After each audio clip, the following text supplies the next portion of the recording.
ஸ்ரீலங்காவில் வந்து ஜின்னு என்ற அந்த இனம் மனித உடலுக்குள்ள புகுந்து சேட்டை செய்வதாகவும் அதையெல்லாம் அங்கே உள்ள ஆலிம்களை விரட்டுவதாகவும் சொல்கிறாங்களே, உண்மையானு கேட்குறீங்களா? நம்ம இஸ்லாமிய நம்பிக்கை பிரகாரம் ஜின் என்ற ஒரு படைப்பு இருப்பதாக நம்ம நம்ப வேண்டும். குர்ஆனில் அதை பற்றி சொல்லப்பட்டிருக்கிறது. ஒமா ஹலக்துல் ஜின்ன ஒல் இன்ச இல்லாலி அபுதுன், மனிதனையும் ஜின் என்ற இனத்தையும் என்னை வணங்குவதற்காகவே நான் படைத்திருக்கிறேன் அப்படின்னு அல்லாஹ் சொல்கிறான். பல இடங்களில் இந்த ஜின்னுங்கிற படைப்பை பற்றி அல்லாஹ் சொல்கிறான். அந்த ஜின்னை பற்றி இறைவன் சொல்வதை பார்க்கும் பொழுது நம்ம கண்ணுக்கு தெரியாத படைப்பாக இருந்தாலும், அப்படி ஒரு கண்ணுக்கு தெரிய மலக்குகள் எப்படி கண்ணுக்கு தெரியாமல் இருப்பார்களோ அந்த மாதிரி ஒரு படைப்பு இருக்கிறார்கள். அவர்களும் இறைவனை வணங்குவதற்கு கடமைப்பட்டவர்கள் என்று தெரிகிறது. இறைவனை வணங்குறதுக்கு கடமைப்பட்டவர்கள் என்று சொன்னால், யாருக்கு பகுத்து அறிவு இருக்கிறதோ அவங்களுக்கு தான் இறைவனை வணங்குற கடமை இருக்கிறது.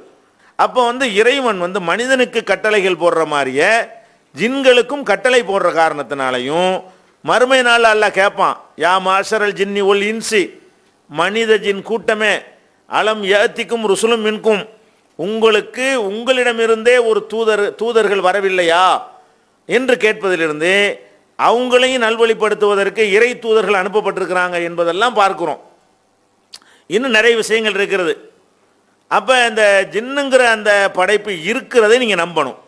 அதை மாதிரி கண்ணுக்கு தெரியாவிட்டாலும் அது மாதிரி இறைவன் ஒரு படைப்பை படைத்திருக்கிறான். சரி, அந்த படைப்புக்கு பகுத்து அறிவு இருக்கிறது என்பதை நம்ப வேண்டும். ஏன்னா அது வணக்கத்தை கடமையாக்கி இருக்கிறான், தூதர்கள் அனுப்புகிறேங்கிறான். அது மாதிரி வந்து நபிகள் நாயகம் ஸல்லல்லாஹு அலைஹி வஸல்லம் காலத்தில் கூட அந்த ஜின்கள் எல்லாம் வந்து என்ன செய்கிறது, நபிகள் நாயகம் ஸல்லல்லாஹு அலைஹி வஸல்லம் குர்ஆன் ஆயத்தை ஓதி தொழுது கொண்டிருக்கும் பொழுது இதை காதில் வாங்கிட்டு சுற்றி வளைச்சு நின்று அதை கேட்டாங்க அப்படின்னு சொல்லி சூரத்துல் ஜின் என்ற ஒரு அத்தியாயத்தில் அல்லாஹ் சொல்லி காட்டுகிறான். குர்ஆனெல்லாம் கேட்டு புரிந்து கொள்கிற அளவுக்கு. இப்போ ஆடு மாடுகள்லாம் புரியாது, குர்ஆனை கேட்டு புரிந்து கொள்கிறாங்கன்னு சொன்னால் அவங்களுக்கு வந்து மனிதனை மாதிரி என்ன இருக்கிறது, பகுத்து உணரக்கூடிய அறிவு இருக்குன்னு அர்த்தம். அப்போ இந்த மாதிரிலாம் பார்க்கும் பொழுது மனிதனுக்கு எப்படி அறிவு இருக்கிறதோ அதே மாதிரி ஜின் என்ற படைப்புக்கும் அறிவு இருக்கிறது. இது நீங்கள் வந்து நம்ப வேண்டிய விஷயம். அடுத்து என்னன்னு கேட்டால், இந்த ஜின்னு வந்து மனிதன்கிட்ட போய் மேலாடி விடும். ஒரு மனிதனுக்குள்ளே என்ன செஞ்சிடும், போய் நுழைந்து விடும், நுழைந்து அதுவாக மாறிவிடும் அப்படின்னு சொல்கிறாங்க பாருங்க. அதுக்கு மார்க்கத்தில் இடம் இருக்குதான்னு கேட்டால் எந்த ஒரு இடத்துலையும் நமக்கு குர்ஆன்லையோ ஆதாரபூர்வமான ஹதீஸ்லையோ இப்படி சொல்லப்படவே இல்லை. ஜின்ற அந்த படைப்பு வந்து மனுஷனுக்குள்ளே நுழைந்து கொண்டு அவனை வந்து ஆட்டி படைக்கும்னு சொல்லவே இல்லை. அப்போ அப்படி இருந்தால் அந்த மனுஷன் அவுட் ஆகிடுறான். அவனுக்கு மேலே ஜின்னு போய் உள்ள மேலாடிக்கிச்சின்னு சொன்னால் அப்போ அந்த இடத்துல அந்த மனுஷன் காணாமல் போயிடுறான். அந்த மாதிரியான ஒரு நிலைமை வந்து மார்க்கத்தில் இருக்குதான்னு கேட்டால் அல்லாவும் அப்படி சொல்லலை, வந்து ரசூலும் சொல்லலை. அடுத்து வந்து இந்த ஜின்னு வந்து மேலாடுது பாருங்க, அந்த மேலாடின ஜின்னை வந்து இவர் விரட்டி அடிப்பார். யார், ஒரு நம்மளை மாதிரி ஒரு மனிதர் வந்து அசரத்துன்னு சொல்லக்கூடியவர் அதை வந்து காசு வாங்கிட்டு என்ன செய்கிறாரு, உங்கள் மேலே ஜின்னு மேலாடுது, உங்கள் உடம்புக்குள்ளே ஜின்னு புகுந்துக்குருச்சு, அதை வந்து நான் விரட்டி விட போகிறேன் அப்படின்னு சொல்லி என்ன செய்கிறாரு, இதை வச்சு சம்பாதிக்கிறதுக்காக இப்படி ஒரு டைலாக் பண்ணிகிட்டு இருக்கிறார். இதில் தான் இந்த இடத்துல நமக்கு உண்மை வெளிச்சமாகிறது. என்னது, ஜின்னுங்கிற அந்த படைப்பை நான் விரட்டி விடுவேன்னு ஒருத்தர் சொல்கிறாரையானால் அப்போ வந்து இவர் ஜின்னை விட வலிமை கூடினால்னு அர்த்தமாகுது. ஜின்னு வந்து ஒரு பேச்சுக்கு இருந்தால் கூட மனுஷனால் அதை விரட்ட முடியுமா? விரட்ட முடியாது. ஏன், ஜின்னு வந்து மனிதனை விட அதிகமான ஆற்றல் பெற்றது.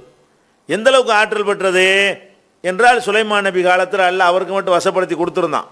அப்போ அவர் என்ன பண்ணுறாரு, அந்த அம்மாவுடைய சிம்மாசனத்தை யார் எடுத்துகிட்டு வருவான்னு கேட்ட உடனே நான் எடுத்துகிட்டு வர்றேன். எவ்வளோ சீக்கிரம் எடுத்துகிட்டு வர்றேன், நீங்கள் உட்கார்ந்துருக்கிற இடத்துல இருந்து எந்திரிக்கிறக்குள்ளே கொண்டு வந்துடுறேன் அப்படின்ற ஒரு ஜின்னு சொல்லுது. இன்னொரு ஜின்னு என்ன சொல்லுது, கபுல எர்த்தத்த இலைக்க தரஃபுக்க, உங்களுடைய கண்ணை மூடி திறக்கிறதுக்குள்ளே கொண்டு வந்துடுவேன். அப்போ எங்கேயும் இருக்கிற ஒரு சிம்மாசனத்தை கண்மூடி திறப்பதற்குள்ளே கொண்டு வந்து இங்கே சேர்ப்பேன்னு சொல்வதாக இருந்தால் அதனுடைய வேகம் என்ன, அதனுடைய பவர் என்ன, ஆற்றல் என்ன என்பது நம்ம விளங்கிக் கொள்ள முடியும். ரொம்ப பவர்ஃபுல்லான ஒரு படைப்பு ஜின்னு என்ற படைப்பு வந்து மனிதன மாதிரி இந்த பாடிலாம் இல்லாத காரணத்தினால அது வந்து வேகமாக அதனுடைய செயல்பாடுகள் விரைவாக இருக்கும் என்பதையும் நம்ம இதிலிருந்து விளங்கிக் கொள்கிறோம். அதே மாதிரி இப்போ நம்ம சந்திர மண்டலம் மனிதன் போகிறான், அதே மாதிரி வேறு வேறு கோள்களுக்கு வந்து போவதற்கு முயற்சிகள் பண்ணி கொண்டிருக்கிறான். இப்படிலாம் இருக்கும்போது ஜின்களை பொறுத்த வரைக்கும் இந்த மாதிரி ராக்கெட்டு இந்த மாதிரி சாதனங்கள்லாம் இல்லாமல் வானுலகம் வரைக்கும் போய் அங்கே மலக்குகள் பேசுகிறத கேட்டு ஒடியாந்துருவாங்களாம். அங்கே போக இயலுமா? வானுலகத்துக்கு நம்ம மனுஷனுக்கு போக இயலுமா? எத்தனை செவ்வாய்க்கு போகிறதுக்கே 4 வருஷம் ஆகுதுங்கிறான், காலி ராக்கெட் அனுப்பி விட்றான். அப்போ அதுக்கு மேலே எத்தனையோ கோடான கோடி மைலுக்கு அப்பால் சூரியங்கிற எல்லாத்தையும் கடந்து இந்த கேலக்சியெல்லாம் கடந்து அடுத்து பல எல்லா யூனிவர்ஸையும் போய் இதெல்லாம் சாத்தியமானா ஒரு மனிதன் லைஃபே முடிஞ்சு போயிடும். அந்த அளவுக்கு உள்ள தூரத்தை எல்லாம் ஜின்கள் என்ன செஞ்சிருக்கு, சாதாரணமாக போய் இப்படி நிற்காங்க போயிடும், மலக்குகள் பேசுகிற கேட்டு ஒடியாந்துடும். அப்போ தான் வந்து நபிகள் நாயகம் ஸல்லல்லாஹு அலைஹி வஸல்லம் அவர்களை தூதர் அனுப்பின உடனே இந்த ஜின்கள் வந்து அந்த ஒட்டு கேட்கக்கூடாது என்பதற்காக விரட்டி அடிக்கப்படுவாங்க. இல்லா மனிஸ்தரக்க சம ஃபஅத்பாஹு ஷிஹாபுன் சாகிப். இனிமே ஏதாவது ஜின்கள் ஒட்டு கேட்க வந்தால் தீப்பந்தம் அவர்களை விரட்டி செல்லும்னு குர்ஆனில் சொல்லப்பட்டிருக்கிறது. அப்போ ஜின்களுடைய வேகம் எவ்வளோ வேகம் என்று கேட்டால் இந்த பூமியில் இருந்து கொண்டு டக்குன்னு அங்கே நிற்பாங்க, இங்கே நிற்பாங்க, அவ்வளோ வேகமாக போயிடுவாங்க. என்ன, அவங்களுக்கு சாதனங்கள்லாம் தேவையில்லை. அப்போ இதெல்லாம் வச்சு பார்க்கும் பொழுது மனுஷனை விட ஜின்னுக்கு பவர் கூட. நம்ம ஜின்னெல்லாம் அடைக்கலாம் ஆள முடியாது. ஜின்னியா நமக்கு போய் பயப்படணும், அதுக்கு தான் உலக சக்தி இருக்குத. அங்கே உள்ளது இங்கே எடுத்துகிட்டு வரும், இங்கே உள்ள அங்கே தூக்கிட்டு போயிடும்னு சொன்னால் அந்த ஜின்னு எதுக்கு நம்மளுக்கு பயப்படணும்? அப்போ ஜின்னு ஒரு உடம்புக்குள்ளே பூந்துருச்சுங்கிறது அதை ஒருத்தர் விரட்டுவார் என்பதும் கட்டுக்கதை. அதுபோக இவ்வளவு பவரான ஒன்றை மனுஷனுடைய பாடி தாங்குமா? நம்ம உயிரைத்தான் நம்ம பாடி தாங்குமே தவிர ஜின்களுடைய அந்த பவரோடு ஒப்பிட்டு பார்த்தீங்கன்னு சொன்னால் அதை வந்து மனுஷனுக்குள்ள அதை வந்து தாங்கி கொள்ளவே முடியாது. அந்த ஜின்னுடைய செயல்பாடுக்கு ஏற்றதாக இந்த பாடி இல்லை, மனிதனுடைய பாடி இல்லை. அவங்களுக்கு அந்த பாடிலாம் இல்லாத காரணத்தினால தான் வேகமாகவே செயல்பட முடிகிறது. அப்படிங்கிற அடிப்படையில் பார்க்கும் பொழுது இதெல்லாம் கட்டுக்கதை, பொய்ங்கிறத என்ன செய்யணும், விளங்கி கொள்ள வேண்டும். இந்த ஜின்களை கைவசப்படுத்துறது, நான் ஏன் சொல்கிறது, ஜின்னு கேட்கும், போச்சுன்னா போகும், வரச்சுன்னா வரும்னு சொல்கிறாங்களே, அவங்கள்ட்ட ஒரு கேள்வி கேளுங்க. என்ன கேளுங்க? உங்கள்ட்ட ஜின்னு இருக்குதுல்ல? ஆமாம். ஜின்னு நீங்கள் சொல்கிறலாம் கேட்கும்ல? ஆமாம். அப்போ என்ன செய்யணும், நீங்கள் ஜின்னை கொண்டு 2-3 வேலையை எனக்கு செஞ்சு காட்டுங்க. என்ன செஞ்சு காட்டணும்னா, தென்னாப்பிரிக்காவில் பெரிய தங்க சுரங்கம் இருக்கிறது, யார் வீட்டையும் திருடிட்டு வர சொன்னால் கூட அது மார்க் அடிப்பில் கேள்வி வந்துடும். தங்க சுரங்கம் இருக்கிறது, அங்கே போய் ஒரு டன் தங்கத்தை எடுத்து வர சொல்லுங்கள். கண்மூடி திறக்கிறதுக்குள்ளே அந்த 1 டன் தங்கம் இங்கே இருக்கணும். உங்கள்கிட்ட ஜின்னு இருக்குதுல்ல, ஜின்னு தான் இப்படிலாம் செய்யும்னு அல்லாஹ் குர்ஆனில் சொல்கிறான்ல. ஜின்னுக்கு தான் இவ்வளோ பவர் இருக்குதா, எங்கேயே இருக்கிற சிம்மாசனத்தை கண்ணை மூடி திறக்கிறதுக்குள்ளே கொண்டு வந்துடும்னு சொல்லுது. வேணும் விட நீங்கள் 1 மணி நேரம் கூட எடுத்துக்கிறங்க. உங்கள் ஜின்னை அனுப்பி ஆப்பிரிக்காவில் உள்ள சுரங்கத்தையெல்லாம் தோண்டி அங்கேருந்து 1 டன் தங்கத்தை தூக்கி கொண்டாந்து இங்கனுக்குள்ளே வைங்க. செய்யுமா? அவன் இப்போ நம்மள்ட்ட காசு வாங்கி தெரியுறான். ஜின்னு இவன்ட்ட இருந்துச்சுன்னு சொன்னால் இவனே ஒரு வீடு கட்டுறான்னு வைங்க, இவன் எது கொத்த நேரம் பிடிச்சலாம் வீடு கட்டுறான்? ஜின்னை கூப்பிட்டு கட்டுனா ராத்திரி கட்டி காலையில் வீடாகி தந்துருமே, அவ்வளோ ஃபாஸ்ட்டாக வேலை நடக்குமே. அப்போ அந்த மாதிரி எல்லாம் இருப்பதாக இருந்தால் அதனுடைய ரிசல்ட்டு வருதா? நம்மள்கிட்ட வந்து 1000 ரூபாய் கையேந்துறான். ஜின்னை வச்சுக்கிற ஒருத்தன் 1000 ரூபாய் கையேந்துவானா? ஜின்னு கையில் வச்சுருந்தானா 100 ரூபா நம்மள்ட்ட கேட்பானா? அவன் நமக்கு தருவானா? எத்தனை கோடி ரூபாண்டாலும் ரிசர்வ் வங்கியில் பேங்கில் இருக்க அம்புட்டு எடுத்துகிட்டு வந்துடலாமே. இப்போ இந்த கேத்தன் தேசாய் வச்சுருந்தானே 1200 கோடி தூக்கிட்டு வர சொன்னால் எத்தனை பேர் பங்கு விட்டு கொடுத்துடலாமே. அது உங்கள் ஜின்னை விட்டு எடுத்துகிட்டு சொல்லுங்களேன் பார்ப்போம். அப்போ ஜின்னு இருந்துச்சின்னு சொன்னால் என்ன ரிசல்ட்டு வரணுமோ அந்த ரிசல்ட்டு நீ செஞ்சு காட்டுன்னு கேளுங்க. அவ்வளோ வேணாம். நீங்கள் சொல்லலாம் ஜின்னு கேட்போம்ல, நான் செருப்பை கழட்டி உன்னை அடிப்பேன், உன் ஜின்னை விட்டு தடுக்க சொல்லுவா. நீ ஒன்றும் செய்யக்கூடாது, நீ கையை கட்டிக்க, உன் ஜின்னை விட்டு தடுக்க சொல்லு, உன்னை செருப்பை கழட்டி அடிக்கிறேன்னு சொல்லுங்கள்.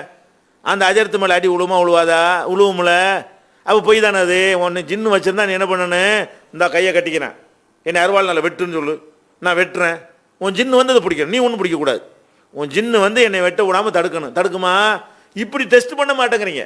ஜின்னு இருக்குன்னு சொன்னான்னா நீங்கள் வந்து குர்ஆன் ஹதீஸுடைய ஆராய்ச்சி உங்களுக்கு இல்லாட்டா கூட இப்படி 2 கேள்வி கேட்டாலும் உங்களுக்கு உண்மை வழங்காதா? இந்த பலவீனத்தை பயன்படுத்தி கொண்டு செய்கிறாங்க. இந்த மாதிரியான ஜின் சம்பந்தமான சந்தேகங்களுக்காக வேண்டி சில கேள்விகள்லாம் கேட்கப்பட்டு நம்முடைய இணையதளத்தில் இப்போ வெளியிட்டிருக்கிறோம், 1 வாரத்துக்கு முன்னாடி கூட வெளியிட்டிருக்கிறோம். அந்த ஈமான் நம்பிக்கை தொடர்பானவைங்கிற அந்த கேள்வி பதிலில் போனீங்கன்னா ஜின்கள் வருமா, மேலாடுமா, ஜின்கள் வந்து ஒருத்தனை பிடிக்குமா, அது சம்பந்தமாக வரக்கூடிய ஹதீஸ்களுக்கு என்ன விளக்கம் என்றெல்லாம் விரிவாக நெஞ்சிருக்குது கேள்வி பதிலில் போட்டிருக்கிறோம். அதை கூடுதலாக தகவல்